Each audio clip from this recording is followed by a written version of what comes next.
பிஸ்மில்லாஹிர் ரஹ்மானிர் ரஹீம். நபிகள் நாயகம் ரசூலுல்லாஹி ஸல்லல்லாஹு அலைஹி வஸல்லம் அவர்கள் மீது ஸலவாத்தை அதிகமாக சொல்ல வேண்டும் வெள்ளிக்கிழமை தினத்திலே. ஏனென்றால் பெருமானா ஸல்லல்லாஹு அலைஹி வஸல்லம் சொன்னார்கள், நீங்கள் சொல்லக்கூடிய ஒவ்வொரு ஸலவாத்தும் எனக்காக வேண்டி நீங்கள் சொல்லக்கூடிய ஸலவாத் எனக்கு எடுத்து காண்பிக்கப்படுகிறது, அதற்கு நான் பதில் சொல்றேன் அப்படின்னாங்க.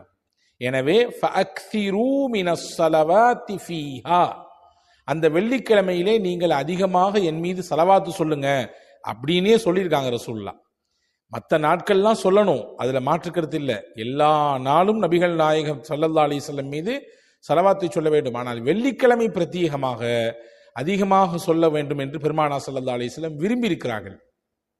அன்பான சகோதரர்களே, ஸலவாத்தினுடைய பலனை நாம் உள்வாங்கிக் கொண்டால் நிச்சயமாக ஒரு காலும் அதை நாம் விடமாட்டோம். நிறைய பலவிதமான பலன்களை தரக்கூடிய நிறைய ஸலவாத்துகள் இருக்கிறது.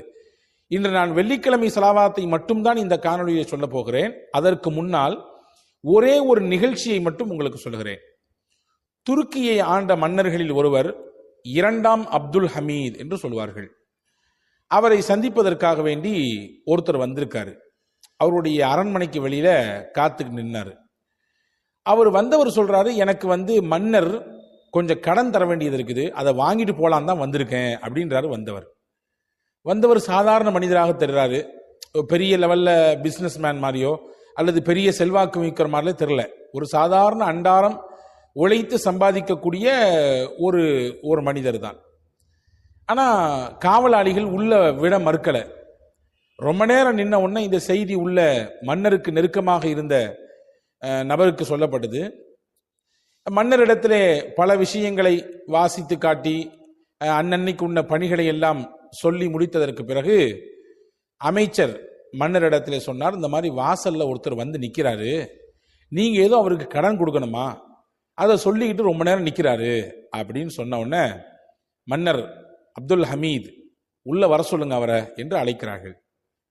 உள்ள ரொம்ப மரியாதையாக வந்தவர், யார்பா நீ, உன்னை நான் முன்ன பின்ன பார்த்ததே இல்லை, உனக்கு நான் கடன் தரணும்னு சொல்லிக்கிட்டு இருக்கிறியாமே, என்ன கதை உன் கதை அப்படின்னு கேட்டார். உடனே அந்த வந்த மனிதர் சொன்னார், நான் ஒரு வியாபாரி, கொஞ்ச நாள் நான் வியாபாரம் செய்து கொண்டிருந்தேன், எனக்கு கிடைத்த கொஞ்சம் காசை வைத்து முதலை போட்டு செய்தேன். தற்சமயம் நான் கடன் பட்டு விட்டேன், எனக்கு வியாபாரத்தில் பெருத்த நஷ்டம், எப்படியாவது என்னுடைய வியாபாரத்தை சரி செய்யணும், என் கடனை எல்லாம் அடைக்கணும் அப்படின்றதுக்காக வேண்டி நான் ஒவ்வொரு நாளும் ராத்திரி அல்லாஹ்விடத்திலே துவா செய்து விட்டு படுப்பேன்.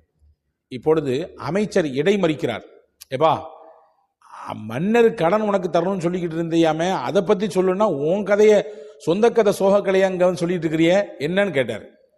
உடனே அந்த வந்த எளிய மனிதர் சொன்னார், கொஞ்சம் பொறுங்களேன், நான் சொல்வதை கேளுங்களேன் அப்படின்னார். மன்னர் அப்துல் ஹமீத் சொன்னார்கள், நீ உன்னுடைய கதையை தொடர்பான்னாங்க.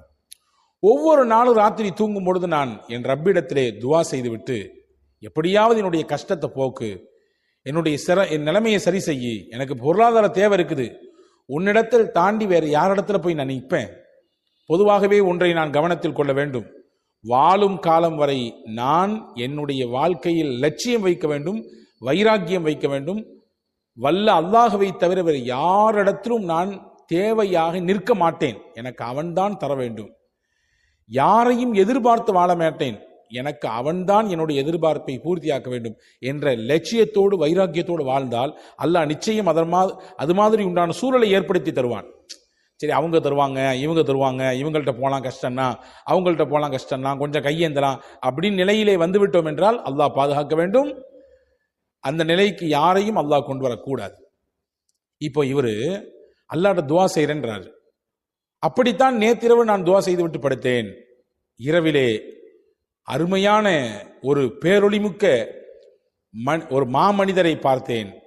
நான் புரிந்து கொண்டேன், என் கனவிலே வந்திருப்பது அருமை நாயகம் முஹம்மது ஸல்லல்லாஹு அலைஹி வஸல்லம் அவர்கள் தான் என்று. ரசூலுல்லாஹ்ட்ட என் கஷ்டத்தை எல்லாம் சொல்றேன், என்னுடைய சிரமத்தை எல்லாம் சொல்றேன், என்னுடைய பொருளாதார தேவைகளை எல்லாம் சொல்றேன். ரசூலுல்லாஹ் எனக்கு ஆறுதல் சொல்லிவிட்டு, நாளைக்கு விடிஞ்ச பின்னாடி இங்கே நம்முடைய அப்துல் ஹமீத் இருக்கிறார், அவரிடத்திலே போய் உனக்கானதை பெற்றுக்கொள் என்று சொல்லிவிட்டு இன்னொரு செய்தியும் அவர்கிட்ட சொல்லிடு, டெய்லி அவர் ராத்திரி தூங்கும் பொழுது என் மீது ஸலவாத்து சொல்லிட்டு தான் படுப்பாரு, ஆனா நேத்து ராத்திரி அவர் ஸலவாத்து சொல்லல, அதை ஞாபகப்படுத்திடு அப்படின்னு நாங்க ஸல்லல்லாஹு அலைஹி வஸல்லம். இதுதான் நான் கண்ட கனவு. நபி உங்களிடத்தில் நீங்கள் எனக்கு கொஞ்சத்தை தர வேண்டும் என்று சொல்லியிருக்கிறார்கள், அதை வாங்கிவிட்டு போகத்தான் வந்தேன் என்றார் அந்த மனிதர். மன்னர் அப்துல் ஹமீதுக்கு தாங்க முடியவில்லை ஆச்சரியம். அப்படியே உடம்பெல்லாம் சிலிர்த்து விட்டது. உடனே ரசூலுல்லாஹ் மீது எந்திரிச்சு ஸலவாத்து சொல்லிவிட்டு அந்த வந்த மனிதரிடத்திலே கேட்டார், இன்னொரு தடவை சொல்லுங்க, முகமது நபி உங்கள் கனவில் என்ன சொன்னார்கள்? இங்கே நம்முடைய அப்துல் ஹமீது இருக்கிறார், அவரிடத்திலே போங்கள் என்று சொன்னார்கள். உடனே டிராவை திறந்தாரு, பைசா எடுத்தாரு, அந்த மனிதர் கையிலே ஒரு பொட்டலத்தை கொடுத்தார். கோச்சிக்காம இன்னொரு தடவை சொல்லுங்க, முகமது நபி என்ன சொன்னாங்க? நம்முடைய அப்துல் ஹமீதிடத்தில் போட சொன்னார். போன சொன்னார்கள். மறுபடியும் காசு எடுத்தாரு, அப்படியே ஒரு பொட்டலத்தை கையில் கொடுத்தார்.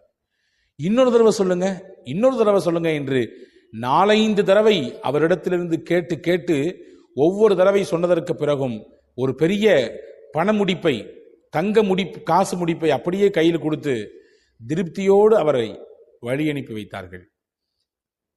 அமைச்சர் கேட்டார், என்ன மன்னரே, அவர் ஒரு கதையை, ஒரு கனவை சொல்லுகிறார், நீங்களும் திரும்ப திரும்ப கேட்டு அவர் கையில எடுத்து எடுத்து கொடுத்தீங்களே, என்ன இது, ஒரு தடவை கொடுத்தால் போதாதா என்பதை போன்று அவர் கேட்க, மன்னர் அப்துல் ஹமீது சொன்னார்கள், அவர் சொன்ன கனவிற்கு, அந்த கனவில் வந்து சொன்ன மகத்தான இறை தூதர் முஹம்மது ஸல்லல்லாஹு அலைஹி வஸல்லம் சொன்ன அந்த ஒரு வார்த்தைக்காக அவர் என்னிடத்தில் என்னுடைய ஆட்சியை, அதிகாரத்தை, என் மொத்த செல்வத்தையும் கேட்டிருந்தாலும் நான் கொடுத்திருப்பேன். காரணம், என்னை பார்த்து நபிகள் நாயகம் ஸல்லல்லாஹு அலைஹி வஸல்லம் நம்முடைய அப்துல் ஹமீது என்று சொல்லியிருக்கிறார்கள்.